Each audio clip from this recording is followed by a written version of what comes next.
नमस्कार दोस्तों, मैं आपकी दोस्त भाषा और इस समय ग्राउंड रिपोर्ट पश्चिम बंगाल। जिस तरह से जो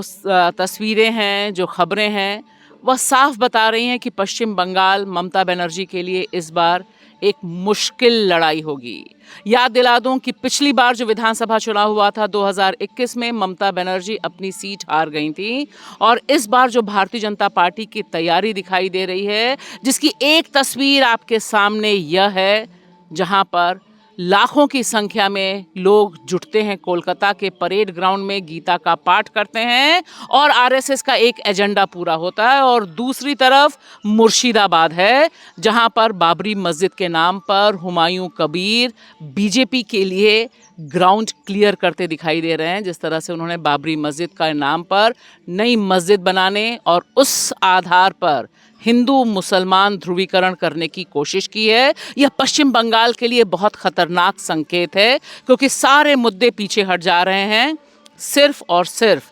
हिंदू खतरे में है, ऐसी बातें करते हुए हमें कम उम्र के नौजवान दिखाई दे रहे हैं। यहाँ सबसे बड़ा सवाल जो लोगों के दिमाग में है, वह सबसे पहले है कि मोदी हैं तो मुमकिन है, और मोदी क्योंकि केंद्र में है, इसलिए अगर पश्चिम बंगाल में आएंगे तो विकास होगा। यह विकास क्या होगा, इस बारे में कोई बताने को तैयार नहीं होता, क्योंकि दरअसल इस विकास का हिंदुत्व का एजेंडा है। और दूसरा जो सबसे बड़ा सवाल है वह यह है कि ममता बनर्जी और हिंदू मुसलमान की जो पूरी पॉलिटिक्स है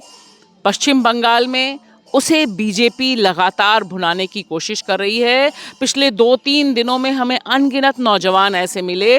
जो 27, 28, 29 साल के हैं, नौकरी कर रहे हैं या अपनी गाड़ियां चला रहे हैं, और वो पहला ही शब्द बोलते हैं कि दरअसल ममता दीदी के राज में हिंदू खतरे में है। यानी हुमायूं कबीर के जरिए जो दांव खेला गया है वह दांव सटीक बैठता है। यहाँ किसी को ये याद नहीं कि हुमायूं कबीर 2019 में भारतीय जनता पार्टी के मुर्शिदाबाद से उम्मीदवार थे, और ऐन चुनाव से पहले जिस तरह से उन्होंने खेला है बाबरी मस्जिद के नाम पर, उसका ममता क्या काट करती हैं, क्योंकि वह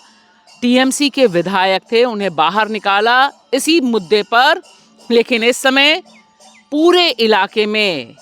पूरे बंगाल में मुर्शिदाबाद और मुर्शिदाबाद में जो मस्जिद बनाई जा रही है वह एक सेंट्रल मुद्दा बना दिया गया है। दोस्तों, जो